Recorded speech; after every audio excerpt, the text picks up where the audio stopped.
Hey guys, welcome. May ipagkwentuhan lang ako bago ako makyat para matulog, no? Mag-alas 12 na dito. So kaya nung pinost ko yung 8 clue, may mga na-trigger. Okay? So, naisip ko nga, 8 na pala yung clues ko nung malapit na mag-10.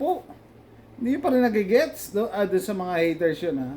Hindi pa rin nagigets. Magsasampu na tayo eh. Siguro gagawa ko na summary to. 8 na pala yun. No? So, nakakatawa yung mga haters. Nagmumukha na silang desperate na di mo ba alam ano ba to ganito ba katanga tong mga to o ito yung ba yung mga sinasabing nabayaran ng China para mag-troll sa mga FB account. Yung isa nakita ko nagto-troll yun pati kay Uncle Rock eh. Yeah, tumatalon-talon lang sila para Pero the thing is unang-una, hindi ko dinedicate hindi ako nagpakahirap gumawa ng page na to para sa mga sa inyo na haters, okay? Ibig sabihin, ginawa ko to kaya nga nagtatagalog ako eh. Ginawa ko to para sa mga kababayan ko na gustong makahanap ng sagot and baka mailigtas pa natin. 'Di ba? Kung ayaw mo magpaligtas, gumawa dati akong video eh. Hindi mo maliligtas yung ayaw magpaligtas eh. Hindi mo maliligtas yan. So, this is not for you. So, scroll along. No? Scroll along. Kung hindi ka naniniwala, then so be it. Doon ka mag-comment sa mga post ng DOH. Shout out. Shout out, no? Ang baba daw ng vaccination rate nila. Ang baba. Ang baba, konti na lang daw ang nagpapavax.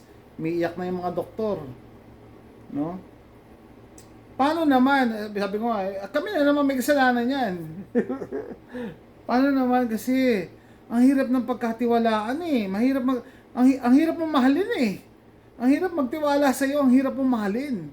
2 beses mo na kaming niloloko eh. Dengvaxia. Ano nangyari? Pag dumaan na lang yung Dengvaxia, sabi ng mga tanga? Kalimutan niyo, matagal na yan. O ngayon, dumaan yung bid ko. Matagal na yan, move on na kayo. We should learn from history. Otherwise, history will repeat itself. Actually, 2 beses na naulit. Actually, baka nga ilang beses nang naulit eh. Bakit? Kasi iba underreported. Meron pa mga hindi na ako kwento sa inyo, no? Yung kaibigan ko nga dito na sampalataya sa box. Kaibigan ko pa rin yun. Sampalataya sa box. Nung ganyan siya ng ano yata siya eh, J&J. Nagka-temporary paralysis nga siya. Tapos, kasi nung nagpaganon siya, binigyan daw siya ng phone number, no? Doon daw i-report mga adverse events. So, nung nagkaroon siya ng temporary paralysis, na-paralyze siya. Di siya makagalaw. Lumuha na lang siya. Dahil akala niya, permanente na, hindi na siya makagalaw. Naihipa daw siya sa brief niya. Natakot talaga siya kasi di siya gumagalaw. Pero buti after a few minutes, nakagalaw siya. The sad part is, hindi pa rin siya nagising, nagpa-booster pa. Anyway, nireport niya daw yon. Nireport niya, tinawagan niya doon sa hotline ng mga adverse side effects. Wala daw nangyari. Wala nangyari. Nireport niya, wala daw follow-up. Wala na siya narinig na So, scam din yun eh. Yung mga contact tracing na yan, scam yan. No? Wala naman talaga silang ginagawa eh. Baka sinusunog pa nila yung mga... Alam niyo yan, pag pupunta ka sa resort dati, napapanood ko yung mga nagbablog, no? Pipirma po kayo kasi para sa contact tracing. Tapos gagamitin mo yung ballpen ng sinundan mo. No? It doesn't make any sense. So, malamang sinunog lang din nila yung mga records na yan eh. Wala naman talaga nagpa-follow up eh. 'Di ba? So, ano pa? 'Yon. Etong page na to, ginawa ko to. So, you have to understand, hindi ko pwede gamitin yung totoo kong pangalan kasi there was a time nung 2020, 2021, grabe kami pag-initan, no? Tapos mga kapwa natin Pinoy na katulad niya, may mga pumapalag pa na paunti-unti, pero imagine niyo gaano kadami yan noong 2020, no? 2021, 2022, dami niyan. Minumura, tapos galit na galit. Kahit malayo ako eh. Parang gigil na gigil. Na hindi gagana yung box niya pag hindi ako nagpa-box. Ultimo mga kamag-anak nga namin, kapatid ko nga eh. Gigil na gigil sa akin eh. Ano tawag dito? Mag-online video call eh. Magpa-box na kasi kayo. Anong kinalaman ng box ko sa box mo? Hindi gagana yung box mo pag hindi ako nagpa-box. Tapos naalala ko yung ate ko noong 2023, bumisita siya rito sa Houston, Texas. 2023 yata yun o 2022. I don't know, maybe 22 or 23. Nakita ko siya, ando kami sa airport sa arrival. Sa escalator. Kita ko siya, ganun siya oh. Takot na takot siya sa mga katabi niya, walang mask. Walang mask mga tao sa Texas at that time, 2022. 2023, mga ganun. At that time, no, na takot pa kayo sa Pilipinas. Pagdating niya, takot na takot siyang ganun. No? Tapos siya nakamas. Tapos siya may sakit. Dumating siya rito. Hinawaan niya yung buong pamilya ko. Sobrang, nagkaroon kami ng trangkaso at that time. Siguro COVID yun, pero I don't know. Trangkaso lang eh. Siya may dalang sakit. Buti nga nakabiyahe eh. No? Alam niyo ba yun, yung nung panahon na, ewan ko siguro, sabi ko na ipagkwentuhan lang ako, ito yung mga pumapasa isip ko bago matulog eh. Siguro tinatadhana eh. Kanina nag-appear yung sa suggestion yung documentary ni Ato Maraulio ng ng panahong tumigil ang mundo dahil daw sa Bidco, no? Tapos alam niyo ba yun, sa airport may scanner, thermal checker, makikita na agad kung sino may lagnat. Actually, pwede mong dayain yun eh. Unang-una yung ate ko, paano nakalusot yun, may sakit yun. Tapos yung kaibigan ko rin, bumiyahe naman sila sa Pilipinas noong 2024? Siguro 2024. May lagnat sila. No? Kaya takot na takot daw sila. Ang ginagawa, mag-high dose ka ng ng Tylenol or paracetamol. Siyempre, mawawala ang fever mo ng 4 hours o mag-round the clock ka. Sabi ko, pwede mong dayain yan eh. So, it doesn't make any sense eh. No? Anyway, so, pag-usapan natin yung yun nga, nakaka-8 na ako na clues. Pag hindi mo pa rin na-getching, ano pa gagawin ko? Ano yung sabi kanina ng isang hater? Magbigay daw ako ng link ng datos. Ano yung datos na hindi namamatay yung mga walang box? Anyway, ako wala akong box. Yung anak ko wala rin box. At hindi rin kami nagpasundot sa ilong. Shoutout kay Ma'am Lynn Agno. Ewan ko ba, dumaan siya sa feed ko and syempre, analyze mo kung tama yung sinasabi niya. Sa kanya ko nalaman na yung pinansusundot daw sa ilong, yung chemical content nun carcinogenic. Kaya against all odds, pinotektahan ko yung bunso ko na wag magpasundot ng ilong. Nung panahon ng Bidco, panahon ng COVID, okay, nilagnat si AJ. Isang araw lang siya nilagnat. So tumawag kami sa school, sabi namin, wala na lagnat syempre English, no? Wala na lagnat si AJ, kailan siya pwedeng bumalik? Sabi nung school nurse, kailangan daw ng negative COVID test or pag ayaw namin magpa-COVID test, kailangan niya mag 10-day quarantine. Sabi ko, hindi na ako nag-isip. Okay, 10 days it is. So 10 days walang pasok, hindi pumasok si AJ, ng computer lang siya, naglaro. Hindi ko pinasundo tong ilong niya. Kasi syempre, why will you risk it? Sabihin mo na, hindi mo pa naman na-verify kung totoo yung sinabi ni Lynn Agno na nakaka-cancer yung chemical.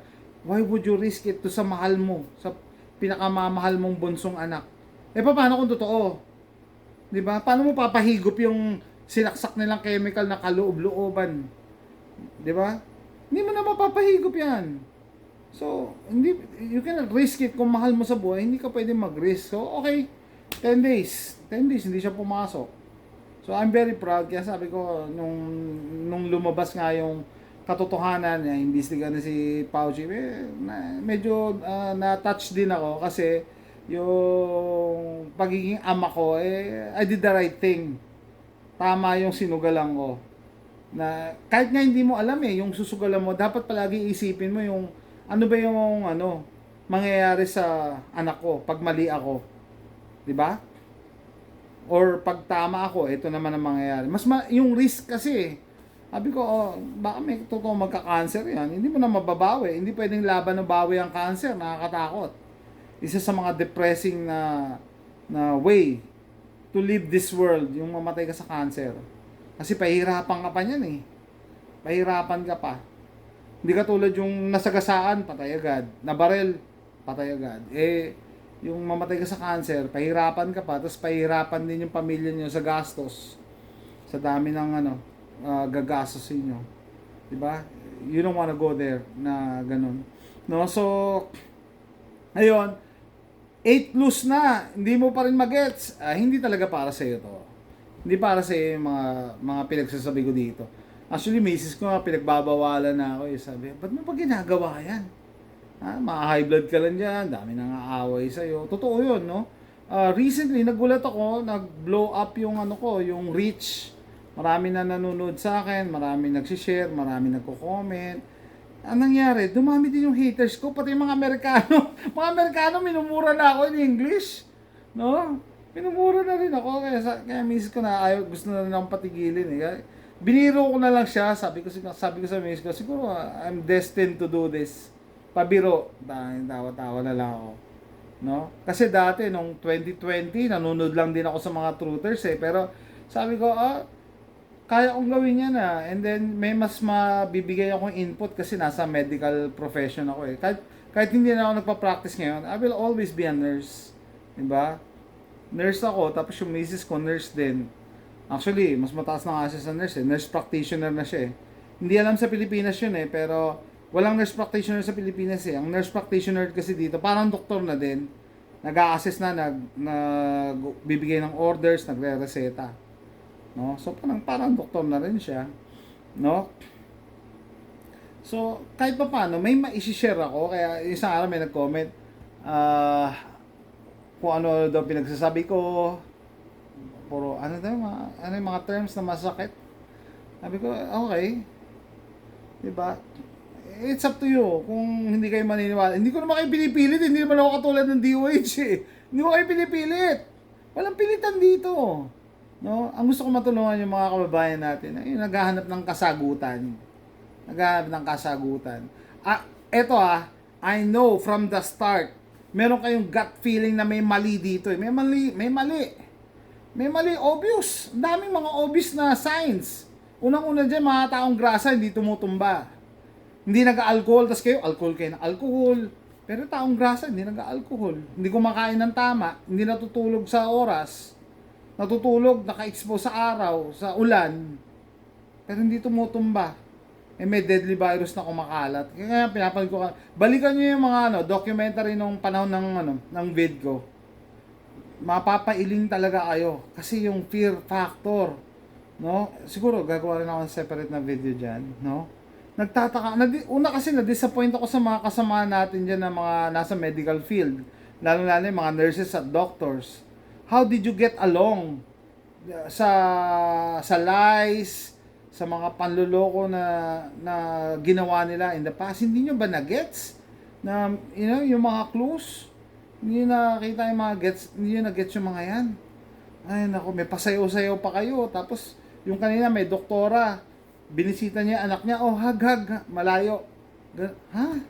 Pag binalikan mo yung mga ganong, sabi ko sa miss ko, kung talaga may kumakalat na virus at that time, hindi ko bibisitahin yung anak ko. Kasi, baka may dala na ako hindi mo pa alam Baka dumikit na sa damit ko Baka dumikit na sa sasakyan ko Hindi mo alam Hindi mo bibisitahin niya, tapos magaganyan kayo na magkalayo.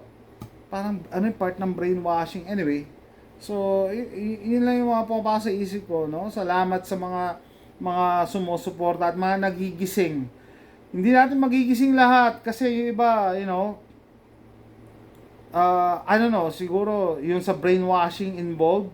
Pag na-brainwash ka pala talaga, kaya maganda yung discussion Pag na-brainwash ka, yung logic mo, yung common sense nawawala. Pati yung pinag-aralan mo sa nursing school, tsaka sa medicine. Sa medical school, nawawala yan lahat dahil na-brainwash ka Tapos samahan mo pa yung fear. Yun ano yun, magaling na motivator ang fear eh. No? Nabobobo yung tao dahil sa takot. Parang yung kanina, yun nga, sa clip ni Atom Arroyo, no? Balot na balot yung mga yun, doktor, tsaka nurse, no? Tapos kailangan mo namin magtanggal kasi sobrang init na, tapos inom siyang tubig. So, ano nangyari doon sa virus nung uminom ka ng tubig at nagtanggal ka? Nag-time out.